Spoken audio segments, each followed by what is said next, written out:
Assalamualaikum dear viewers and students. Today I will teach you chemistry. अॼु जे lecture में जेको आहे सो इंटर केमिस्ट्री जो चैप्टर नंबर 1 डिस्कस कंदासीं। Periodic classification. पीरियडिक क्लासिफिकेशन छाखे चवंदा आहियूं? पीरियडिक क्लासिफिकेशन जो मतिलबु इहो हूंदो आहे कि एलिमेंट्स जी अरेंजमेंट करणु, उन्हनि जे एटमिक जीअं उन्हनि जो इंक्रीज़िंग ऑर्डर थिए थो एटमिक नंबर या मास जे हिसाब सां, या उन्हनि जी प्रॉपर्टीज़ ॾिसी करे ग्रुप्स में या पीरियड्स में, त उन अरेंजमेंट खे चवंदा आहियूं पीरियडिक क्लासिफिकेशन। पीरियडिक क्लासिफिकेशन में जेका पीरियडिक टेबल हूंदी आहे उन में एलिमेंट्स अरेंज थियल आहिनि इलाही सारा, त उन में तव्हांखे इलाही सारी पीरियडिक टेबल में जेके आहिनि स्टडी करण जे लाइ पॉइंट्स आहिनि कि उन में मेटल्स कहिड़ा आहिनि, नॉन मेटल्स कहिड़ा आहिनि, ऐं पीरियड छाखे चयो वेंदो आहे, ग्रुप छाखे चइबो आहे, ग्रुप नंबर छाखे इंडिकेट कंदो आहे, हर एलिमेंट जो एटॉमिक नंबर बि हूंदो आहे, मास नंबर बि हूंदो आहे, ऐं उन में रिप्रेज़ेंटेटिव एलिमेंट्स आहिनि, ट्रांज़िशन एलिमेंट्स आहिनि। त इहे सभु शयूं जेके अचनि थियूं पीरियड टेबल में, ऐं एलिमेंट्स जी जेका अरेंजमेंट कई वई आहे ग्रुप्स में ऐं पीरियड्स में, त उन जी स्टडी खे पीरियडिक क्लासिफिकेशन चऊं था। Dobereiner's law of triad. Dobereiner's law of triad छा थो चवे कि इहो साइंटिस्ट हुयो डॉबर्नियर, उन जेको आहे हाणे हिन ते डिफरेंट जेके साइंटिस्ट हुया उन्हनि पीरियडिक क्लासिफिकेशन ते एलिमेंट्स जी पीरियडिक टेबल में अरेंजमेंट ते पंहिंजा पंहिंजा लॉज ॾिना हुया। त उन्हनि जा मेरिट्स हुया, डीमेरिट्स हुया, कहिड़ो साइंटिस्ट जेको आहे सक्सेसफुली जेको आहे सो इन खे प्रूव्ड कयो ऐं हुन जी एलिमेंट्स क्लासिफिकेशन कई। फर्स्ट जेको आहे डॉबर्नियर लॉ ऑफ ट्रायड आहे। इन साइंटिस्ट छा इन लॉ में छा चयो कि the group of elements that have same chemical and physical properties are called as triad. The group of elements way elements जिन जी chemical and physical properties same आहिनि त उनखे triad चई। This law was presented by German scientist हुयो Daubernier, who tried to establish the relations between the atomic masses and the properties of the elements. हिन try कयो, कोशिश कई कि रिलेशनशिप ॿुधाइनि प्रॉपर्टीज़ एलिमेंट जी प्रॉपर्टीज़ ऐं उन्हनि जे एटमिक मासिस जे बारे में। According to the law of triad, हिन जो लॉ छा थो चवे, the atomic mass of the middle element of the triad is approximately equal to the arithmetic mean of the atomic masses of the remaining two elements. इहो law चवे थो, law of triad चवे थो कि जेको एटमिक मास आहे उहो middle element जो, विच एलिमेंट जो, उहो ॿिनि एलिमेंट्स जो जेको अर्थमेटिक मीन निकिरे थो, त थर्ड जो जेको आहे उहो माना असांखे मास मिले थो। फॉर एग्ज़ाम्पल हिन चयो कि अगरि ग्रुप में एलिमेंट्स ईअं रखियल आहिनि, अहिड़े ऑर्डर सां रखियल आहिनि, त उन्हनि मां ॿियनि जो एटमिक मास जी ख़बर आहे, त उन ॿिन्ही जे एटमिक मासिस खे प्लस करे उनजो मीन कढिजे, माना डिवाइड कजे 2 सां, अर्थमेटिक मीन कढिजे, त टे जो जेको आहे सो एटमिक मास ऑब्टेन थींदो। त फॉर एग्ज़ाम्पल जीअं लिथियम आहे, सोडियम आहे, पोटेशियम आहे, त लिथियम जो एटमिक मास 7 आहे ऐं पोटेशियम जो 39 आहे। त 7 ऐं प्लस 39 कंदासीं, डिवाइड कंदासीं 2 सां, त ऑब्टेन थींदो 46 अपॉन 7 प्लस कंदासीं 39 त 46 थींदो, वरी 46 खे डिवाइड कंदासीं 2 सां त 23 ऑब्टेन थींदो। त 23 जेको आहे उहो मास मिलियो सोडियम जो। अहिड़े नमूने सां ॿिया जेके एग्ज़ाम्पल्स आहिनि, सल्फर आहे, स्कैंडियम आहे, टेलुरियम आहे, उन्हनि जे बि हिन ॿिनि एलिमेंट्स जे मासिस खे प्लस कंदासीं, डिवाइड कंदासीं 2 सां, त थर्ड एलिमेंट जो मास ऑब्टेन थींदो। त advantages of the law. हिन लॉ जा एडवांटेजेस छा आहिनि? It was easy to remember that the elements according to the similarity of their physical and chemical properties. Advantage इहो कि इन सां इज़ीली एलिमेंट्स जेके आहिनि फिज़िकल ऐं केमिकल प्रॉपर्टीज़ जेके सिमिलर हूंदियूं, सेम हूंदियूं, उहे इज़ीली यादि माण्हू करे सघे थो। डिसएडवांटेज कहिड़ो हुयो? This is limited only. इन लॉ जो डिसएडवांटेज इहो कि इन लॉ सिर्फ़ु वर्क कयो हुयो सिर्फ़ु ऐं सिर्फ़ु कुझु एलिमेंट्स ते, and was not applicable on whole periodic table. सॼी पीरियड टेबल जे एलिमेंट्स जो इन लॉ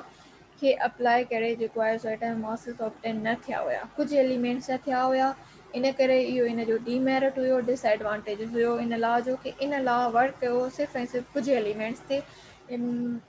9 एलिमेंट्स ते वर्क कयो जिन जा असांखे एटमिक मासिस ऑब्टेन थिया हुया। त डॉबर्नियर्स लॉ ऑफ ट्रायड छा थो चवे कि ॿिनि एलिमेंट्स जो अर्थमेटिक मीन, ॿिनि एलिमेंट्स जो मास प्लस कंदासीं, उनजो अर्थमेटिक मीन कढंदासीं, डिवाइड कंदासीं 2 सां, त थर्ड एलिमेंट जो एटमिक मास ऑब्टेन थींदो। इन मां तव्हांखे जेको आहे एमसीक्यू ते अची सघनि था कि फॉर एग्ज़ाम्पल कहिड़ा उहे एलिमेंट्स हुआ जीअं लिथियम सोडियम पोटेशियम आहे त लिथियम ऐं पोटेशियम जो कयोसीं अर्थमेटिक मीन कढियोसीं त सोडियम जो ऑप्टेम थियो। अहिड़े नमूने सां ही एलिमेंट्स आहिनि ॿिया। नेक्स्ट आहे Newland law of octave. Newlands law of octave छा थो चवे कि when all the atomic masses are arranged in ascending order then the properties of every 8 element have the similar properties starting from anywhere। Newland law of octave चवे थो कि जेके बि atomic masses आहिनि एलिमेंट्स खे अगरि एटमिक मासिस जे हिसाब सां असेंडिंग ऑर्डर में रखियो वञे त उन्हनि हर 8 एलिमेंट जी प्रॉपर्टी जेका आहे उहा सिमिलर थिए थी फस्ट वन सां स्टार्टिंग वारनि सां माना सिमिलर थिए थी। त इन लॉ जो एडवांटेज छा हुयो कि this law is use for the classification of similar properties of elements. इन सां छा थो थिए क्लासिफिकेशन कई वई हुई उन्हनि एलिमेंट्स जी जिन जी प्रॉपर्टी सेम हुयूं। This provides an idea to arrange all the elements in tabular form. इन सां छा आइडियो मिलियो कि एलिमेंट्स खे हिकिड़े टेबुलर फॉर्म में अरेंज करे सघिजे थो। डिसएडवांटेज ऑफ दिस लॉ, इन लॉ जो डिसएडवांटेज छा हुयो कि this law is not applicable on all इन एलिमेंट्स। इहो लॉ जेको हुयो एप्लीकेबल न हुयो सभिनी एलिमेंट्स ते। This arrangement did not provide the place for noble. इन लॉ में जेको आहे सो नोबल गैसेस न रखी हुयूं because they were not discovered at time. इन टाइम में उहे उन्हनि जी डिस्कवरी न थी हुई। The heavier elements were not adjusted accordingly, ऐं जेके हेवी एलिमेंट्स हुया उहे बि इन लॉ में रखिया न विया हुया। खां पोइ नेक्स्ट आहे लोदर मेयर्स कर्व लॉ। त जर्मन केमिस्ट हुयो लोदर मेयर ने अरेंज कयो हुयो पीरियड टेबल में ग्रुप्स में फ्रॉम 1 to 8 में, ऐं हिन जेको आहे सो ग्राफ प्लॉटेड कयो हुयो डिफरेंट वैल्यूज़ में ऑन द कर्व्स ते एंड कम टू द हिन कंक्लूजन ते आयो त elements with similar properties occupy the similar position of the curve. त लोदर मेयर जेको हुयो हिन छा कयो हुयो कि हिकिड़ो ग्राफ प्लॉटेड कयो हुअईं जंहिं ते हिन कर्व्स ठाहिया हुया ऐं उन ते जेको आहे एटम्स जी अरेंजमेंट कई हुई। हिन चयो कि उहे एलिमेंट्स जिन जूं सिमिलर प्रॉपर्टीज़ आहिनि त उहे सेम पोज़ीशन ते ऑक्यूपाई कनि पिया माना आहिनि सेम पोज़ीशन ते हिन रखिया। इन लॉ जा डिसएडवांटेजिस कहिड़ा हुया कि दिन this law the Lothar focus on the physical, इन फोकस कयो सिर्फ़ु ऐं सिर्फ़ु फिज़िकल प्रॉपर्टीज़ ते, केमिकल प्रॉपर्टीज़ ते हिन फोकस न कयो हुयो। ग्राफ हुयो हिन में एलिमेंट्स हिन रखिया अहिड़े नमूने सां कर्व्स ते। Mainly period law in this law हिन एलिमेंट्स खे अरेंज कयो इन इंक्रीजिंग एटमिक नंबर जे हिसाब सां। The properties of the elements are the periodic function of the atom masses. हिन चयो कि एलिमेंट्स जेके प्रॉपर्टीज़ आहिनि उहे डिपेंड कनि थियूं उन्हनि जे एटमिक मास ते। इन लॉ जो एडवांटेजिस कहिड़ो हुयो कि when all the elements are arrange in increasing atomic mass they indicate periodicity. जेके सभु एलिमेंट्स आहिनि उन्हनि खे एटमिक मास जीअं जीअं उन्हनि जो एटमिक मास इंक्रीज़ थो थिए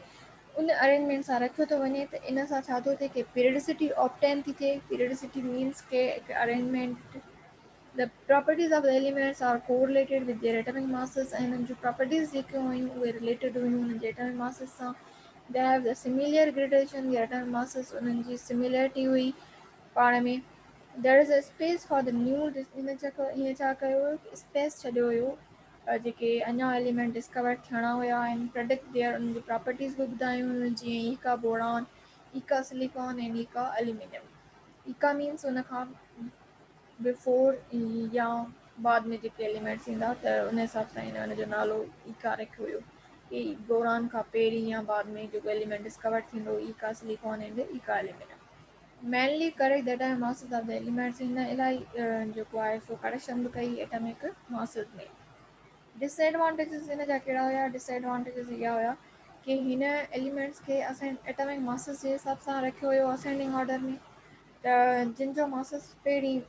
ग्रेटर हुयो वधीक हुयो उन्हनि खे पहिरीं रखियो हुअईं ऐं जिन जो घटि हुयो उन्हनि खे बाद में रखियो हुअईं। फॉर एग्ज़ाम्पल ऑर्गान जो जेको 39.95 आहे त हिन पोटेशियम खां 39.10 इन खां पहिरीं ऑर्गान खे रखियो। कोबाल्ट जो 58 हुयो त हिन निकिल खां पहिरीं रखियो। त टेलरियम जो जेको आहे सो उनखे पहिरीं रखियो। इहो माना हिन जेको आहे सो जेके एलिमेंट्स जिन जो घटि हुयो उन ऑर्डर सां रखणु घुरिजे हा पर हिन उन्हनि खे पहिरीं रखियो जिन जो एटमिक मास हायर हुयो वधीक हुयो। नेक्स्ट डिसएडवांटेज इहो हो कि अल्कली एंड क्वाइनेज मेटल्स, जेके अल्कली ऐं क्वाइनेज खे जेको आहे सो हिन मिक्सअप करे रखियो सेम ग्रुप में रखियो। Lanthanides and actinides elements wrongly placed kaya periodic table में it did not give the idea of the structure ना जेको आहे idea न know about the structure of atom J the difference of the consecutive two atomic masses is not constant in the difference जेको वो न ॾिनो हुयो The Manly period table जेका Manly जेको हुयो period table खे arrange कयो according to the हुन जे atomic masses जे हिसाब सां ऐं हिन जा जेको advantages इहे हुया कि हिन elements खे mass जे हिसाब सां arrange कयो हुयो ऐं उन खां अलावा हिन जेको आहे उन्हनि elements जे लाइ space छॾियो हुयो जेके अञा discover न थिया हुया ऐं हिन इलाही सारा elements जो atomic masses में correction कई हुई disadvantage इहो कि हिन elements firstly रखिया हुया प्लस कया रखिया जिन जो एटम मास हायर हुयो लोअर खां ऐं अल्कली ऐं क्वाइनेट जेके मेटल्स आहिनि मिक्सअप करे रखिया हुया ऐं लैंथेनाइट्स ऐं एक्टिनाइट्स खे बि रॉन्गली प्लेस्ड कयो हुअईं त इहे हुन जा कुझु डिसएडवांटेजिस हुया मॉडर्न पीरियडिक लॉ छा थो चवे इहो मोज़ले साइंटिस्ट ॾिनो हुयो ऐं मॉडर्न जेको पीरियडिक लॉ आहे अकॉर्डिंग टू द मोज़ले हिन चयो कि chemical and physical properties of the elements